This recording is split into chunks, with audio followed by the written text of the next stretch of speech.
If you have an AirPods Pro 2 and Apple Watch 8, you may wonder how to connect your Apple Watch 8 with AirPods Pro 2. With your AirPods Pro 2 turned on out of their case, swipe up on the home screen on your Apple Watch 8 to access the control center. Now you have to scroll down the control center and tap the audio sources icon. You should see your AirPods Pro 2 in the list. Tap their name to start playing audio through them. If you don't see them in the list, then you need to manually pair your Apple Watch with your AirPods Pro 2. On your Apple Watch 8 home screen, tap on the settings icon.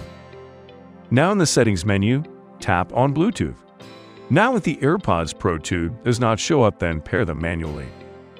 For that, you have to open the lid of the charging case with the AirPods Pro 2 inside it and press the sync button on the back of the case for 5 seconds. AirPods Pro 2 will appear under Devices. Tap them to pair.